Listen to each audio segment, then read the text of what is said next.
Il est 20 h, bonsoir à tous. Voici les titres de l'actualité de ce vendredi. Quels sont réellement les espoirs des syndicats face au projet de réforme des retraites? À retenir deux dates, le samedi 2 et le mardi 12 octobre pour deux nouvelles journées de mobilisation. Ce soir avec nous Jean-Claude Mailly pour Force Ouvrière nous expliquera s'il souhaite que le mouvement se radicalise. De son côté, le Premier ministre propose un non ferme, mais je cite, tranquille aux manifestants. François Fillon qui s'est exprimé devant les députés UMP réunis à Biarritz, et cela alors que le remaniement agite toujours la majorité. Alors tension ou pas, Jean-François Copé a peut-être une idée sur tout cela. Il est également avec nous ce soir. Dans l'actualité de ce vendredi, l'évasion à Nanterre d'un homme de 36 ans qui s'apprêtait à être jugé par la cour d'assises pour viol sur mineur. Il est toujours ce soir activement recherché. Va-t-on pouvoir enfin percer les mystères du cerveau? La France, qui se veut en pointe dans la recherche mondiale sur la maladie d'Alzheimer, les AVC, la dépression, vient d'inaugurer aujourd'hui à Paris un institut unique en son genre. Le football, et c'est un derby passionnant qui s'annonce samedi soir à Lyon, au stade Gerland. L'ennemi intime, l'AS Saint-Etienne, se déplace en leader et c'est l'Olympique lyonnais et son entraîneur qui joue gros. Parole de supporters ce soir. Enfin, Yannick Noah nous fera quelques confidences. Dans quel état d'esprit est-il avant d'entrer sur la scène du Stade de France demain? Rencontre avec le chanteur face à ce nouveau défi à la fin de ce journal. Voilà pour les titres de l'actualité de ce vendredi. On commence tout d'abord par cet homme de 36 ans qui est donc ce soir activement recherché alors qu'il comparaissait devant les assises des Hauts-de-Seine pour viol en récidive sur mineur. Il aurait tout simplement réussi à retirer ses menottes avant de s'échapper du tribunal, et cela par la porte principale. Les dernières informations avec Arnaud Comte et Arnaud Lemoyle. Youssef Hachiban, 36 ans, violeur récidiviste, est en cavale depuis 24 heures maintenant. Cet homme était jugé devant la cour d'assises pour avoir abusé d'une adolescente de 17 ans. Hier, vers 20 h, à l'issue de la première journée d'audience, il parvient à s'enfuir du tribunal par l'entrée principale. Il s'est évadé parce qu'il y a une défaillance à un moment ou à un autre dans la surveillance qui faisait sur lui. Alors évidemment, je suis en colère. Bon, et je suis en colère parce que simplement, pour ma cliente, c'est une épreuve qu'elle n'aurait pas dû endurer. Selon le parquet de Nanterre, l'homme était au dépôt, assis sur un banc, menotté au poignet, surveillé par deux fonctionnaires. Il aurait alors réussi à se détacher et aurait, semble-t-il, échappé à leur vigilance. D'après les informations portées à notre connaissance, cet individu était très maigre. C'est peut-être ce qui a expliqué qu'il a réussi à se défaire de ses menottes. Mais je tiens à vous le dire, c'est exceptionnel qu'on puisse s'échapper dans ces circonstances-là. Pourquoi les portes du dépôt étaient-elles ouvertes? Comment les policiers ne l'ont-ils pas vu s'enfuir? La police des polices a été saisie pour tenter d'expliquer cette rocambolesque évasion.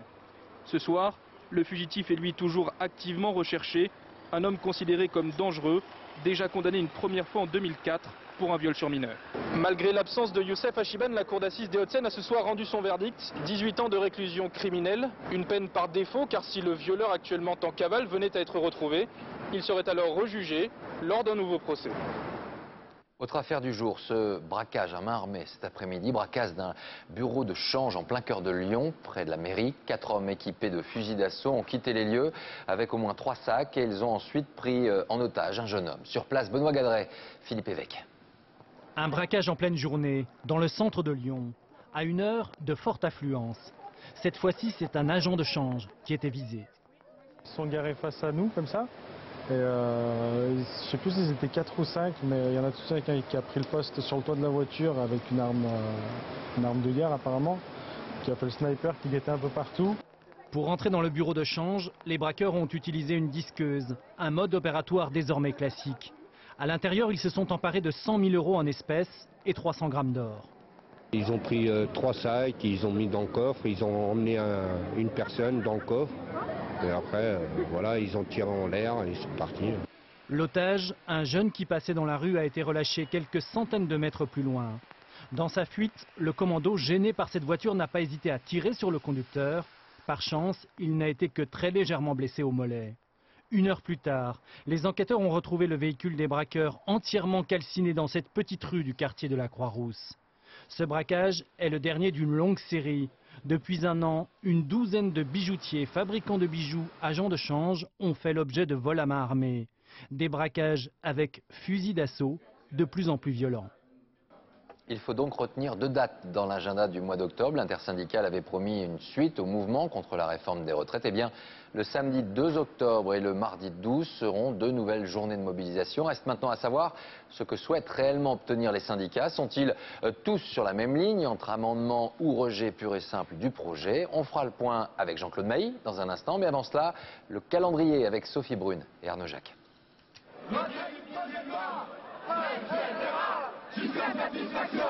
Dans les cortèges hier, un message clair, la mobilisation va continuer.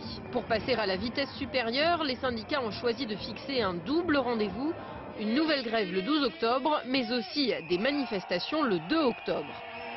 Samedi prochain, un jour où la majorité des salariés pourra venir manifester, sans qu'on nous accuse de bloquer le pays, en montrant que les familles, les parents, ceux qui travaillent, tout le monde va pouvoir se mobiliser, du public et du privé. Comme François Chérec, Bernard Thibault ne veut pas polémiquer sur les chiffres de la mobilisation. Mais tous les syndicats dénoncent l'attitude du gouvernement qui semble ignorer les manifestants. Je le dis très directement au Premier ministre, qui nous dit un non ferme et tranquille. C'est aussi un non ferme et résolu de la part des manifestants et des organisations syndicales. Cette négation de ce qui s'est passé hier va lui revenir comme un boomerang. Car le mouvement pourrait se radicaliser. Si la grève reconductible n'est pas encore au programme, elle est déjà débattue dans certaines entreprises. Passé le 12 octobre, si le gouvernement ne tient pas compte de ce qui est proposé par les organisations dans un mouvement très large, il peut s'exposer à ce que des secteurs disent, puisque c'est ça, on n'a plus rien à perdre. Ce soir, l'unité syndicale perdure, même si 2 organisations, Force ouvrière et Sud, n'ont pas formellement signé le texte d'appel à la mobilisation. Et avec nous donc le secrétaire général de Force ouvrière, Jean-Claude Mailly. Bonsoir, merci d'être avec nous. D'abord un mot, je vois que vous n'êtes pas signataire du texte pour ces 2 journées de mobilisation. Ça veut dire quoi concrètement? Solidarité ou pas? Écoutez, nous n'étions pas non plus signataires le 7 septembre et le 23 septembre. Ça ne nous a pas empêchés d'être dans l'unité d'action et d'être présents dans les actions du 7 et du 23 septembre. Vous serez donc dans la rue? Nous avons Oui, bien sûr, mais nous avons une logique qui est la nôtre, qui est cohérente, qui est déterminée. À partir du moment où on est sur 2 logiques complètement différentes que celles du gouvernement, nous demandons l'abandon du texte. Et je pense que la sagesse du côté des pouvoirs publics, puisqu'ils ne veulent rien entendre, pour le moment ils sont bloqués, ce serait au moins de dire on suspend et on rouvre des discussions. Alors, ça n'est pas le cas, donc... Oui ? Non, mais on va justement écouter Jean-Claude Mailly d'abord. François Fillon, il apporte son point de vue sur la mobilisation et entend garder le cap. C'était cet après-midi à Biarritz et on vous retrouve juste après. Gouverner, c'est respecter chacun. Mais gouverner la France, c'est aussi parfois savoir dire non. Non. Non, avec le président de la République, nous ne retirerons pas ce projet de réforme parce qu'il est nécessaire et qu'il est raisonnable. On a quand même l'impression que l'on tourne un peu en rond. On ne va pas refaire le détail des chiffres, mais les manifestations ont rassemblé beaucoup de monde. Et le gouvernement, lui, de son côté, souhaite aller au bout de sa réforme. Qu'est-ce que vous souhaitez réellement? Une radicalisation du mouvement? Écoutez, à partir du moment où 2 manifestations importantes ne conduisent pas le gouvernement à bouger, nous privilégions un appel, et ça demeure notre demande de revendication d'une journée de grève interprofessionnelle. Bon, nous restons dans l'unité d'action, donc nous serons là le 2 et le 12, mais notre proposition demeure, et si le gouvernement, c'est lui qui est bloqué, moi je regarde les choses, il ne veut pas bouger, et le Premier ministre a tort, et je lui dis très calmement, vous vous trompez, monsieur le Premier ministre. Il y a une vraie détermination sur les principaux points du texte, le passage à 62 ans, le passage à 67 ans, l'augmentation de la durée de cotisation et la pénibilité qui est aussi un dossier essentiel. Ça veut dire quoi? Ça veut dire des grèves reconductibles? Ça veut dire quoi clairement, des grèves reconductibles? On ne peut rien exclure, on ne peut rien exclure. Vous savez, la responsabilité d'une confédération, c'est aussi à un moment donné, si le gouvernement ne veut pas bouger, de monter d'un cran, d'où notre proposition. Et après, s'il y a des actions reconductibles ou pas, ce n'est pas une confédération qui décide de ça, c'est dans les entreprises et dans les secteurs. Mais moi, je n'exclus rien, dans la limite où on est dans un véritable bras de fer, et je ne pense pas que les plus têtus soient du côté des syndicats. Et cela veut dire que vous espérez encore que le gouvernement plie? Ben oui, écoutez, vous savez, tant que ça n'est pas fini, il faudra bien qu'il entende à un moment donné. Tant que ça n'est pas fini, tant qu'un combat ou un conflit n'est pas terminé, personne ne peut prévoir la suite des événements. Donc il y a peut-être une détermination du côté gouvernemental, mais je peux vous assurer, en tout cas du côté de Force Ouvrière, qu'il y a une véritable détermination aussi. Alors ce soir également avec Jean-François Copé, je ne résiste pas au fait de vous demander si finalement le gouvernement, il a assez discuté, négocié, respecté le dialogue social pour qu'on en arrive à là aujourd'hui avec encore des manifestations. Oui, oui. Je réponds oui. Oui, nous avons beaucoup dialogué. Nous avons pris beaucoup de temps pour le faire. Et ça fait déjà depuis le mois d'avril qu'on a lancé cette discussion. Mais il faut comprendre que ça fait de très nombreux mois qu'en réalité nous mesurons que le vrai sujet, c'est est-ce qu'on est capable de financer demain notre régime de retraite. Et la vérité, c'est qu'on n'est plus capable si on n'augmente pas l'âge légal. Voilà. C'est comme ça. C'est pas un échec du dialogue social à la française? Bien sûr que non. Et je voudrais dire également à Jean-Claude Bailly, on n'est pas, pardon, mais on n'est pas dans un match entre le gouvernement et la majorité d'un côté et les manifestants de l'autre. Ce n'est pas un bras de fer. Il s'agit pour nous de prendre, et Dieu sait si ce n'est pas facile, une décision qui est lourde, que le président de la République assume avec courage, et nous avec lui, pour sauver notre régime de retraite. Si on ne fait rien, demain on ne pourra plus payer. Et c'est nos enfants qui nous pointeront du doigt. C'est ça le défi pour nous. Et tous les autres pays, vous savez, les autres pays d'Europe confrontés au même défi, ils ont pris déjà avant nous la même décision. Un dernier mot, Jean-Claude Mailly, une réaction. Oui, non, il faut comparer ce qui est comparable. Il y a un problème financier, je suis d'accord là-dessus.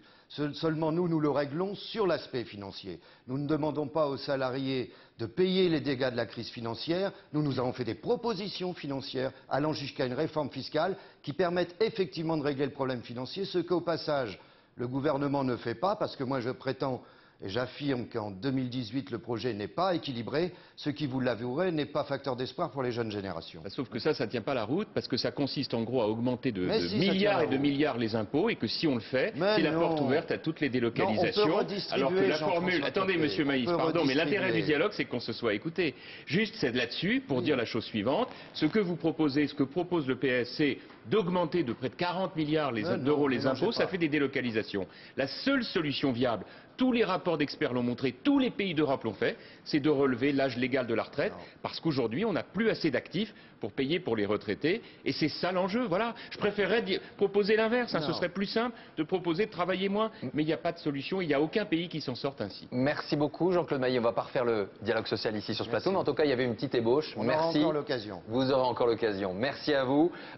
On va partir à Biarritz maintenant. Vous étiez aux journées parlementaires de l'UMP tout à l'heure. On a entendu le Premier ministre il y a un instant. En tout cas, il a adressé certains messages, le Premier ministre. On va essayer de les décrypter avec vous. Mais d'abord, Thierry Curtet, Antoine Husser. A tout de suite. Partira, partira pas, François Fillon, visiblement aujourd'hui, ne se pose pas la question. C'est bien le patron de la majorité qui est venu rassurer des parlementaires UMP, un peu déboussolés par l'ampleur des manifestations, par les affaires ou par les luttes intestines. En cette rentrée difficile, il prévient que tous doivent se mobiliser pour un objectif commun. Nous offrirons au président de la République le pouvoir de prolonger son action au-delà de 2012. Tant que je le pourrai, tant que j'aurai votre confiance, je ne laisserai rien passer qui puisse faire dire un jour que l'esprit d'équipe et le sens de l'intérêt général n'étaient pas au rendez-vous. Visé au premier rang, Jean-François Copé et Xavier Bertrand. Le premier s'est ouvertement déclaré intéressé par le poste du second, à la tête de l'UMP. Le Premier ministre les rappelle à l'ordre. Personne ne doit dissocier son avenir personnel de notre sort commun. Et personne ne doit exercer ses talents contre son propre camp. Car le bal des ambitieux a clairement perturbé l'attention des parlementaires et du coup focalisé les questions des journalistes. Pourquoi vouloir prendre la tête du parti? Oh là, c'est une trop longue histoire. Il faut que j'aille en séance. Jean-François Copé estime qu'il n'y a pas de chef à la tête de l'UMP. Xavier Bertrand est sur la défensive. Qu'à la place où je suis à la tête de ma famille politique, j'ai pas l'intention de polémiquer avec qui que ce soit. Mais les langues se délient. Certains parlementaires ont ouvertement le sentiment que l'UMP est inaudible. Le parti est devenu plus un parti de notables. Le mariage entre l'ex-RPR et l'ex-UDF nous a mené dans une situation où on a perdu un peu notre militantisme de terrain. Il faut qu'on soit capable de débat, d'ouverture, de mouvement, de dynamisme. Et donc aujourd'hui, effectivement, on ne peut pas rester dans la situation où l'UMP est aujourd'hui. Malgré la crainte des divisions, les parlementaires UMP estiment que ces différends doivent être réglés avant le début de la campagne présidentielle qui s'annonce. Alors d'abord, Jean-François Copé, il a l'air plutôt en forme, François Fillon, vous ne trouvez pas? Absolument, il a fait un magnifique discours d'ailleurs ce matin et on était tous très, très heureux de pouvoir à la fois l'applaudir et l'encourager, parce que beaucoup de choses positives sont en train de se faire. Ça veut dire qu'il pourrait tenir 5 ans, comme ça, selon vous? Ah mais ça, écoutez, c'est pas à moi qu'il faut demander ça, c'est vraiment la décision du président de la République. En plus, moi, vous savez, je suis en charge plutôt du côté législatif et très attentif à ce que chacun soit dans sa mission, le législatif d'un côté et l'exécutif, le président et le gouvernement de l'autre. Alors, vous l'avez entendu, il est plutôt en forme, il fait un discours, il s'affirme presque comme une sorte de leader naturel, après le président de la République, de la majorité. Ça serait légitime, finalement? Je crois que de toute façon, dans ces domaines-là, on n'est pas spécialement à la course à savoir qui est leader ou pas leader. Je crois que surtout ce qu'il faut, c'est qu'on travaille en équipe, mais en même temps, moi je le vois bien, animant notre majorité UMP à l'Assemblée depuis 3 ans, si ça marche, si on est rassemblés sur l'essentiel comme on l'est sur les retraites, vous l'avez vu la semaine dernière à l'Assemblée où on a été très très présent, ça impose en contrepartie une grande liberté de débat. Donc c'est pas tant la question de savoir qui est leader ou pas leader, c'est qu'on puisse assurer que chacun puisse dire son avis avant la décision finale. Alors chacun donne son avis, parfois ça implique finalement des petites discussions entre les uns et les autres, des rivalités, des ambitions indécentes, c'est ce que dit le Premier ministre. Bon, et il parlait de qui, ça? Écoutez, ça j'en sais rien, moi je ne suis pas son porte-parole, la seule chose que je peux vous dire c'est que c'est très humain que partout, dans toutes les organisations, on discute et que s'il y a des bisbilles, c'est pas un drame. Et s'il y a des ambitions, pardon, moi je trouve que c'est très bien. Et je voudrais bien savoir qui peut directement vous dire l'ambition c'est moche. Je parie que même vous, vous ne le pensez pas. Et heureusement, qu'est-ce qui est le moteur des combats que nous menons pour notre pays? C'est évidemment l'ambition. Évidemment, à condition d'être rassemblés dans les moments essentiels. Voilà. Alors, l'ambition du Premier ministre, l'ambition de Jean-François Copé, face à un homme, Xavier Bertrand. Qu'est-ce qui vous a fait, Xavier Bertrand? Parce que finalement, on a compris, on lit dans la presse, on voit que vous voulez sa place, finalement. C'est ça? Oui, enfin, c'est pas tout à fait comme ça que les choses se sont faites, puisque vous me donnez l'occasion d'en dire un mot. Moi, j'ai fait simplement une offre de service au président de la République. C'est pas par rapport à Xavier Bertrand ou à tel ou tel autre. C'est l'idée que, animant notre majorité avec mes amis députés depuis 3 ans, on a envie de prolonger ce travail au sein du parti. Pourquoi? Parce qu'on est à un moment crucial. On est à 18 mois de l'élection présidentielle. Donc toutes les réformes qu'on va faire d'ici là, elles doivent s'inscrire dans les fondamentaux que veulent les Français. La sécurité, on y va à fond. L'emploi, la compétitivité, on commence à avoir des premiers résultats. Donc c'est que quelque part, il faut continuer ce combat-là. Eh bien, l'idée, c'est de mettre ça en mouvement dans le parti. Les chiffres du chômage du jour, ils ne sont pas très bons. On va les regarder, effectivement. 16 000 demandeurs d'emploi supplémentaires. Vous avez parlé de la sécurité. Elle est où la priorité? C'est la sécurité ou c'est l'emploi ou les deux? Mais bien sûr, les deux. Et je voudrais simplement dire qu'en fait, quelle est la démarche qui est la nôtre? On doit être courageux. Et il faut inviter à ce discours de vérité les Français qui attendent ça. Donc être courageux, ça veut dire, ben voilà, sur la réforme des retraites, l'idée c'est qu'il va falloir travailler plus demain. Bon, et donc travailler mieux, car on voit bien que ça c'est un élément de fond.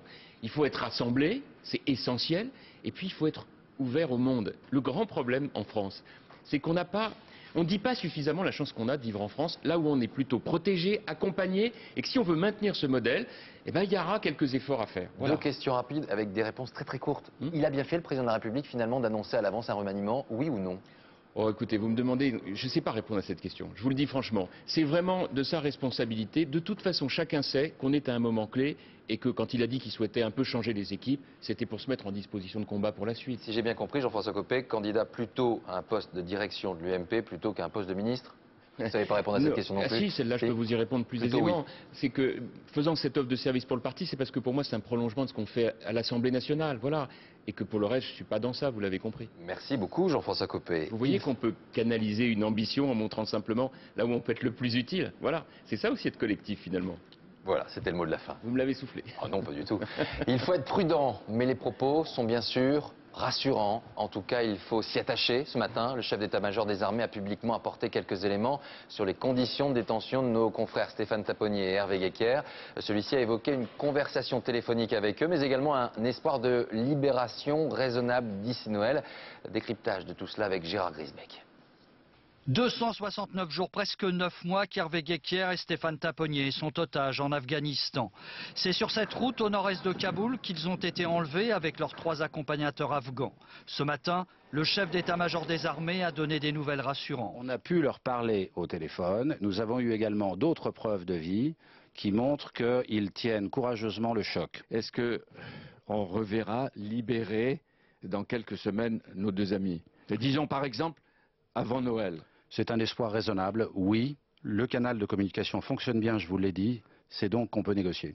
Un patron de l'armée optimiste qui révèle donc que des militaires ont parlé au téléphone avec les otages. Ce soir, le comité de soutien a été reçu à l'Elysée par le chef de l'État. Des négociations sont en cours, que le fil n'est pas rompu, ça a été répété plusieurs fois, et que donc il y a des preuves de vie, qu'ils sont vivants, qu'on négocie, mais que donner une échéance serait exagéré.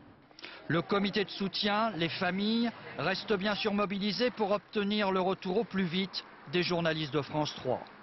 À l'étranger, le président iranien Mahmoud Ahmadinejad est coutumier du fait.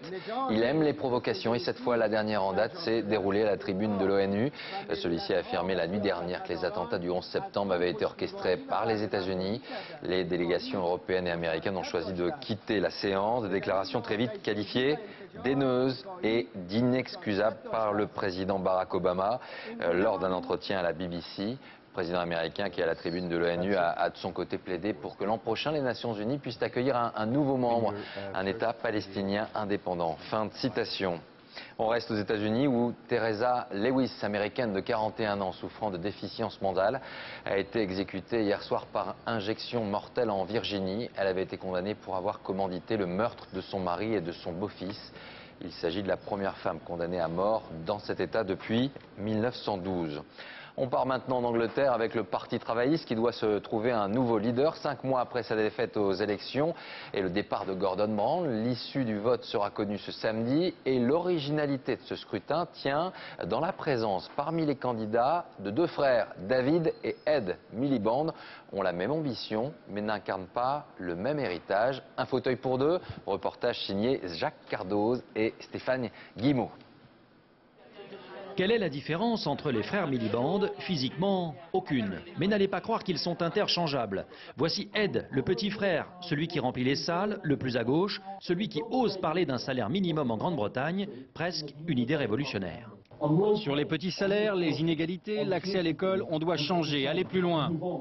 Ed le Rouge est-il le digne successeur du père Ralph, une figure du marxisme britannique, tout comme la mère? Ed et David ont en tout cas suivi des cours dans les mêmes écoles prestigieuses dont Oxford, pour les mêmes matières, politique et économie. Heureusement, les frangins ont passé un pacte, pas question de se faire du mal, ce qui en politique n'est jamais gagné. Nous avons eu une campagne très amicale et j'adore David. C'était le cas avant la compétition, c'est le cas pendant et ce sera le cas après. David, le grand frère, c'est le plus connu, conseiller de Tony Blair, ministre des Affaires étrangères. Il a rencontré tous les grands de ce monde et le moins qu'on puisse dire, c'est que la présence de son frère en politique l'inspire. Après la naissance du premier enfant, mes parents ne se sont pas découragés. Ils se sont dit, suivons le proverbe qui dit si vous ne réussissez pas la première fois, essayez encore. L'un serait le cœur du Labour, l'autre son cerveau. Les militants semblent pencher pour Ed. Ed semble plus tranquille, plus accessible. Et ses opinions sont plus à gauche que celles de David.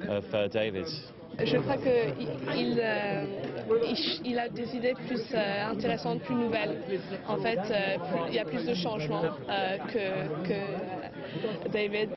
Quant à la maman des Miliband, elle aurait résolu ce choix embarrassant digne d'un drame de Shakespeare en ne votant ni pour l'un ni pour l'autre.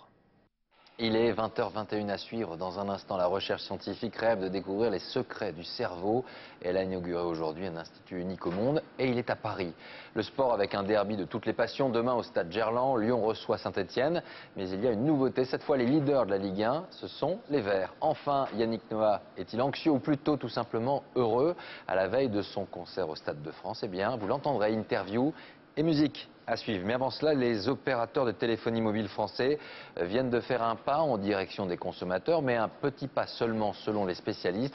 Il faut reconnaître qu'ouvrir ou résilier un abonnement implique parfois beaucoup de patience et quelques pièges à déjouer. Alors évolution ou pas, élément de réponse, Romain Boutilly et Mathieu Drejoux. En matière de téléphonie, s'engager c'est souvent très facile. C'est quand vient la séparation que tout se complique. C'est pareil pour 2 ans. Ouais, c'est ça. Ainsi vont les relations entre les opérateurs mobiles et leurs clients. Au niveau des engagements, je pense qu'ils jouent un peu au niveau des 12 mois et 24 mois sur le prix du téléphone. L'engagement, ça me plaît pas. C'est compliqué de changer, donc je négocie avec eux plutôt que de changer d'opérateur. Les opérateurs justement, ils viennent de lâcher du lest. Des abonnements plus souples pour des consommateurs plus libres. Voici les nouvelles règles. D'abord, la résiliation du contrat. Vous pourrez bientôt quitter votre opérateur à tout moment et non plus au bout du 12e mois comme c'est le cas aujourd'hui. Les opérateurs seront également obligés de vous proposer au moins une offre dite sans engagement. Pour les offres illimitées qui portent souvent mal leur nom, il y aura plus de précisions, notamment sur la limitation du débit et le territoire concerné. Et ce que l'on a défini dans ces engagements constitue un socle pour l'ensemble du secteur, ce qui n'exclut pas que certains opérateurs, dans le cadre de la concurrence, pourront encore faire mieux. Faire mieux, comme par exemple arrêter l'engagement sur 2 ans ou supprimer le terme illimité des offres. Pour l'instant, soyez vigilants, attention aux astérix en bas à droite. Toutes ces mesures ne seront appliquées qu'au 1er mars 2011. Une inauguration importante aujourd'hui pour la recherche scientifique, celle du nouvel institut du cerveau à Paris, l'institut qui va réunir quelques 600 médecins et chercheurs de tout pays. Le cerveau est, il faut le savoir, l'organe le plus important, mais aussi aujourd'hui encore le moins connu du corps humain. Florence Bouquillat et Frédéric Beaune. Cet organe extraordinairement complexe, constitué de 100 milliards de cellules nerveuses, c'est le cerveau. On sait en partie comment il fonctionne et aussi comment il dysfonctionne. Demain, on saura peut-être comment le réparer. Le neurone dans le cerveau, dans la moelle et ces anomalies, quelle que soit la symptomatologie, le signe clinique, c'est le même neurone. Et donc la recherche qu'on fera pour l'Alzheimer, elle servira à la tétraplégie, elle servira à la schizophrénie et c'est une recherche globale. Dernière retouche avant ouverture, la fierté de ce radiologue, cette plateforme de neuroimagerie. Alors voilà, ici je vous emmène dans la pièce de l'IRM 7 Tesla. Le Tesla, c'est l'unité de champ magnétique qui permet d'entrer dans l'intimité du cerveau. Plus vous montez en Tesla, plus vous obtenez de signal, c'est-à-dire plus vous récupérez d'informations à l'intérieur de la tête des gens ou de la moelle épinière, et plus vous avez la possibilité de voir de petites structures à l'intérieur du cerveau, et également de voir le fonctionnement du cerveau de manière de plus en plus précise. Cette patiente sera bientôt suivie dans le nouvel institut. Elle profite déjà d'un traitement expérimental. Il pourrait ralentir l'affection dégénérative dont elle souffre. Les médicaments, le médicament nouveau qui vous est proposé ici sous forme de perfusion est un médicament qui comporte une molécule qui a la propriété de favoriser la repousse neuronale. C'est vrai que c'est un espoir. L'espoir fait vivre, donne de la force. Depuis des années, ces chercheurs s'entassent dans des locaux mal commodes. Ils inaugureront bientôt des laboratoires encore vierges. Ici, le défi sera de développer de nouvelles molécules pour traiter Alzheimer, la sclérose en plaques, Parkinson, l'épilepsie, mais aussi les maladies psychiatriques. Les troubles obsessionnels compulsifs, les TOC, les gens connaissent les TOC. Il y a aussi des maladies comme la maladie de la Tourette, les tics, et puis les dépressions, qui sont un problème de santé publique, les dépressions graves et résistantes. En France, 1 personne sur 5 souffre d'une maladie qui touche le cerveau. Le sport avec du football et même un peu plus que du football avec le derby entre 2 frères ennemis. Lyon, en grande difficulté, accueille demain soir Saint-Etienne, actuel leader. Un monde à l'envers qui suscite bien des passions. Manuel Tissier et Jean-Claude Martin.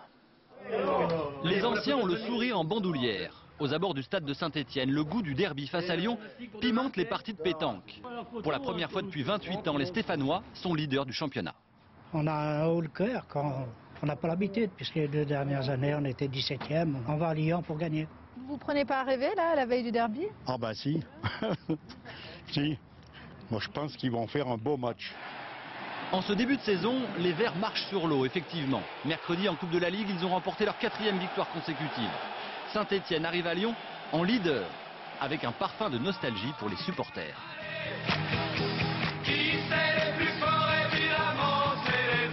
L'époque où les finalistes de la Coupe d'Europe descendaient les Champs-Élysées et faisaient chanter la France. Ces temps où l'issue du derby ne faisait aucun doute.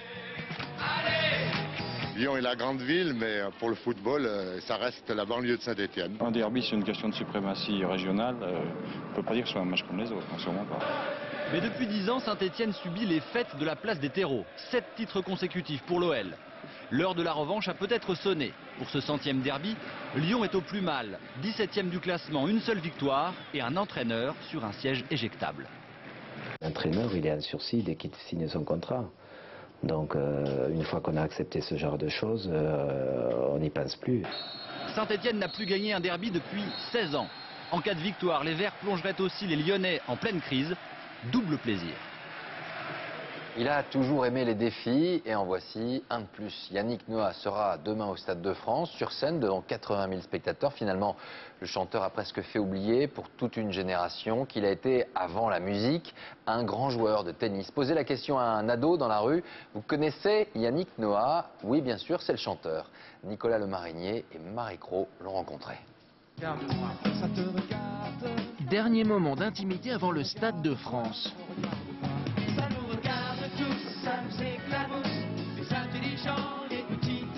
8 jours de répétition en studio avant un sacré défi pour Yannick Noah, faire vibrer 80 000 personnes. C'est plein de sentiments qui se mélangent. Hein. C'est ouais, déjà l'excitation de jouer devant autant de monde. Et puis forcément la trouille qui vient avec. L'émotion, c'est plus compliqué à faire passer dans un stade avec autant de monde, mais c'est ça qui est difficile. Il ne s'agit pas juste de monter sur scène et faire le zouave.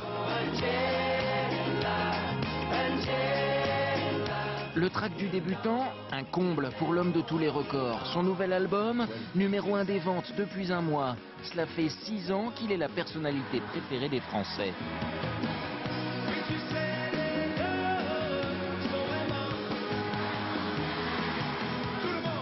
Le public aime ses refrains et ses prises de position. Le chanteur en serait presque gêné. Je suis vraiment inconfortable à me retrouver leader ou meneur, chef de... Voilà, je suis pas dans la politique, ça m'intéresse pas.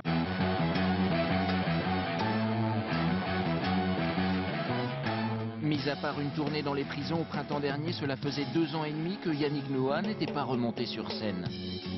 Halte là, qu'est-ce que tu crois? C'est quoi ton idée? Mais conquérir le Stade de France, pour un ancien sportif de haut niveau, ça ne devrait pas être trop difficile.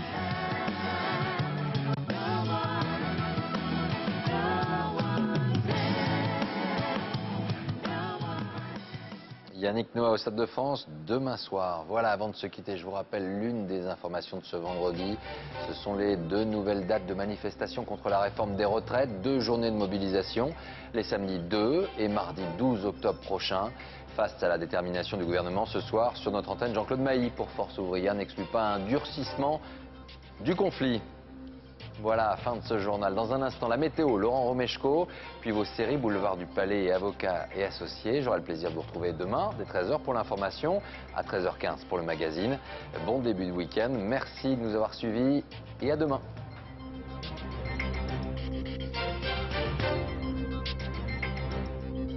L'info en continu, c'est aussi sur France2.fr.